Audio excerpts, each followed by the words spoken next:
has no front lines in an age of jump drives. And yet, somehow, the Hadai-less sector has held.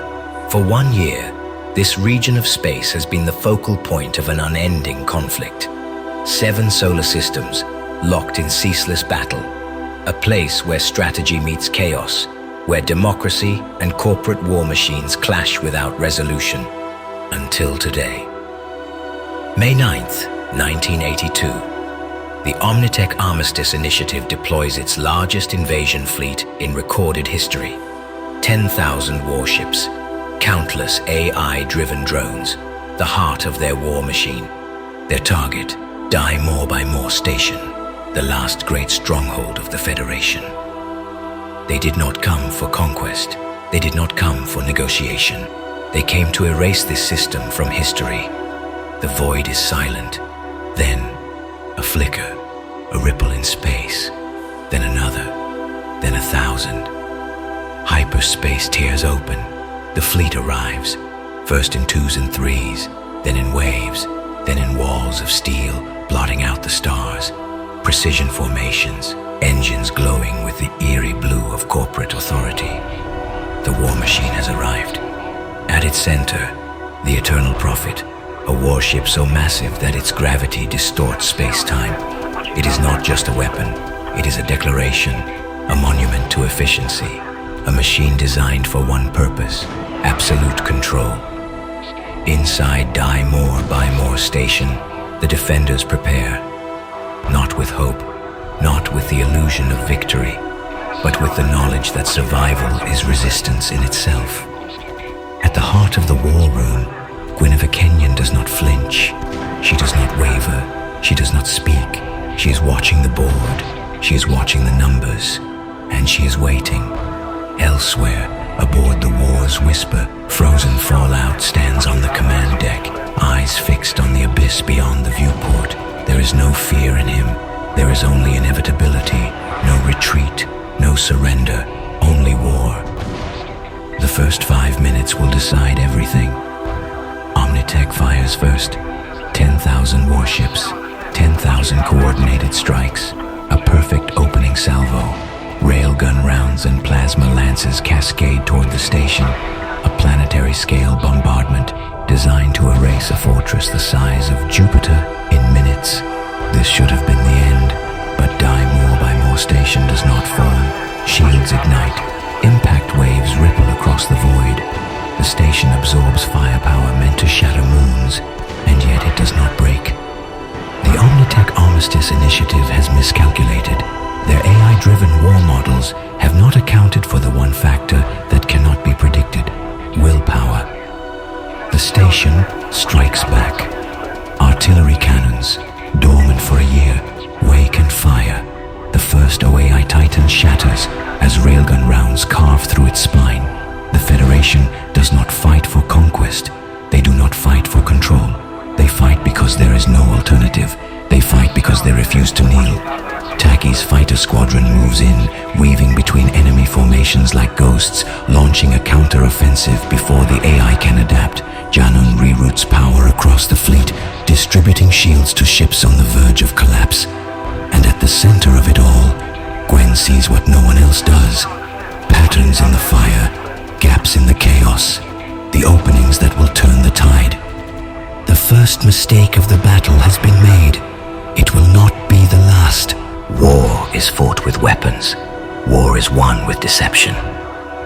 The Battle of the Die More by More was not just a test of firepower. It was a test of adaptability, of who would break first. And for the first time in recorded history, it would not be the Federation.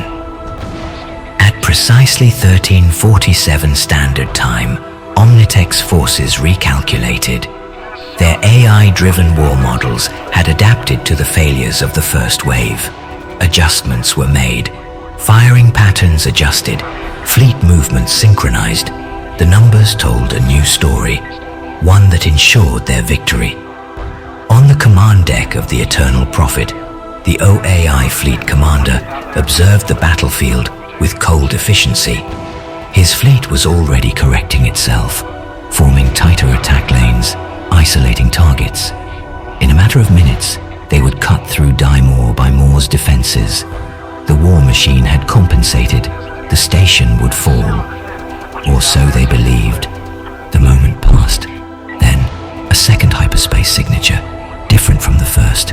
Louder, heavier, a ripple in space. At first, it was an anomaly. Then, it became something else. Janan's voice crackled over Federation comms. What the hell is that? Across the fleet, pilots checked their scanners. The war room inside Daimor. Daimor went silent for a moment. The OAI fleet hesitated, their calculations forced to adjust once more. This was not a fleet. This was not a warship. This was something else entirely. It was a hauler. The Sovereign Venture had arrived. A ship of monumental size, but no weapons, no battle plating, no combat designation. It had entered the battlefield like a ghost, its hull lined with merchant insignias instead of military markings. But war is not just fought with firepower. War is fought with meaning. And a hauler, unarmed, unstoppable, unafraid, carried a message. OAI's fleet commander narrowed his eyes. What is that thing doing? The tactical analyst hesitated. Sir, the AI models are detecting it as a high-value asset. The system is... The executive overseeing the engagement had no patience for anomalies. Ignore it. Continue the attack. The war machine does not hesitate. But hesitation had already happened. On the bridge of the Sovereign Venture, the ship's captain stood tall, his voice calm, knowing exactly what he was about to do. Oh, I don't think so. A pulse wave erupted from the hauler. The battlefield trembled. An electromagnetic detonation swept across the sector, neutralizing targeting matrices, overloading command pathways. The AI-driven war machine stuttered. OAI had spent decades refining their combat algorithms, millions of simulations, thousands of engagements, and yet none of them accounted for this. None of them accounted for a massive hauler appearing in the middle of battle, interfering with the core directives of the fleet's AI infrastructure. For the first time in the battle, OAI's fleet hesitated. Frozen Fallout's voice came across the comms, a smirk, almost audible in the transmission. They hesitated. That's all we needed. Engines ignited. Federation warships surged forward. The distraction had worked. The battle shifted in an instant. The Federation did not hesitate. They had been fighting this war for a year. They had adapted. They had endured. Now, for the first time, they had control. Guinevere Kenyon saw the shift before anyone else. The moment OAI's formations cracked, the moment their perfect coordination turned into uncertainty. This was the moment she had been waiting for. Inside the war room, she didn't give an order. She made a statement. All ships, push forward. We take the Titans. The Federation had been playing defense, no longer. Now, they became the hunters. Taki's fighter squadron ripped through enemy lines, launching a counteroffensive before the AI could adapt. Railgun fire rained across the void, disabling key command ships before they could react. Janan rerouted power across the fleet, feeding shields into ships on the verge of collapse, ensuring that every vessel, every gun, every last fighter remained in the fight. Omnitech's command center went from a controlled war room to a crisis response station. Tactical analysts scrambled to predict Federation movements, but they were too late. The algorithm had already failed. The Sovereign Venture had done more than just disrupt communications. It had rewritten the war. At 1352 Standard Time, OAI Fleet Command officially escalated the engagement. The Eternal Prophet, its final ultimate weapon, activated its primary artillery array. A single blast, a gravitational shockwave that ripped across the sector, pulling Federation ships into its wake. Time bent, space cracked. This was no longer a fleet engagement. This was extinction made manifest. Frozen Fallout held onto the console as his ship's systems flickered and failed. Shields are breaking. We cannot take another hit like that. Taki, maneuvering his fighter through the chaos, watching his HUD light up with critical alerts, shouted across the comms. Yeah, if they fire that thing again, we're all gone. And then Kenyon made the call that would end the war. All ships, push forward. We end this. Now. The moment of hesitation was all the Federation needed. The Omnitech Armistice Initiative had relied on its war algorithms, on the cold precision of efficiency. But now, their AI-driven calculations had turned against them, and the Federation was no longer on the defensive. Inside the war room of Die More by More Station, the decision had already been made. There was no discussion. There was no hesitation. There was only a simple order. Kenyon's voice carried across the fleet, calm, measured, absolute. All ships, push forward. We take the Titans. Across the battlefield, something changed. The Federation fleet, battered, burning, outnumbered, surged forward. They no longer fought for survival. They no longer played defense. They became the hunters. Taki's fighter squadron moved first, threading through the chaos, cutting through OAI formations with unnatural precision. His voice came over comms, alive with adrenaline. That's it. That's it. Their targeting's still off. Push it. Their AI can't keep up. Inside the war's whisper, frozen fallout watched the battlefield shift. This was it. He turned to his bridge crew. Forward thrust. Shields full power. We're going in. Janan's hands flew across the power controls, rerouting shields, overcharging reactors. If they could just hold, if they could just push a little further. And then, for the first time in the battle, an OAI capital ship fell. The first Titan-class warship, once thought to be untouchable, cracked apart. Railgun rounds from Federation battleships punched through its core, detonating internal reactors. It did not explode instantly. Instead, it broke apart slowly, the fire consuming it from the inside. The Federation had landed its first death blow. On board the Eternal Prophet, the OAI fleet commander's hands gripped the edges of his console. His voice, for the first time, was uncertain.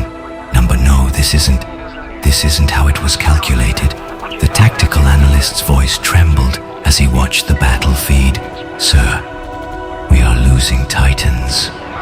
Omnitech's war machine had never planned for this. It had never planned for failure. And now, the Titans would fall. Desperation is an emotion. Desperation is a reaction. The Omnitech Armistice Initiative was not meant to experience either.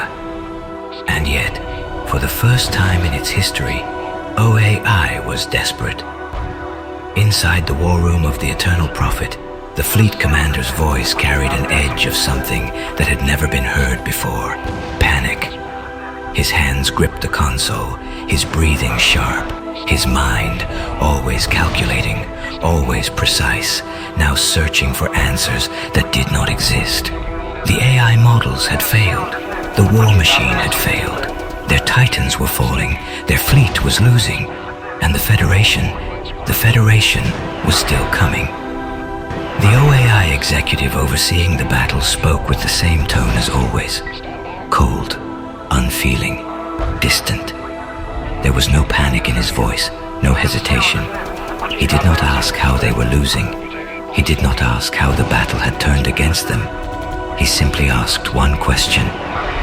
Is the shareholder's scythe online? For a moment, there was silence. Then, the confirmation came. Yes, sir. Weapon systems are charging. The shareholder's scythe was not a conventional weapon. It did not fire projectiles. It did not fire energy beams. It did not destroy ships. It removed them. A gravitational weapon designed to erase entire fleets from existence, collapsing space itself, leaving nothing behind. And in its crosshairs, frozen Fallout's fleet, the war's whisper, the heart of the Federation's attack force. Inside the war room of Die More by More Station, Guinevere Kenyon saw the shift before it happened. She didn't need to see the tactical readouts. She didn't need an alert from the fleet. She knew the war was at its breaking point. If the shareholders' scythe fired, the Federation would lose. It did not matter how far they had come. It did not matter how much damage they had done. The battle would be over. Jannun's voice came through comms, urgent, desperate. "Gwen, that thing's gonna fire. We don't have time." And then Gwen spoke, and she made the call that would decide the future of the war. "All ships, full power. We take the eternal profit. We end this. Now."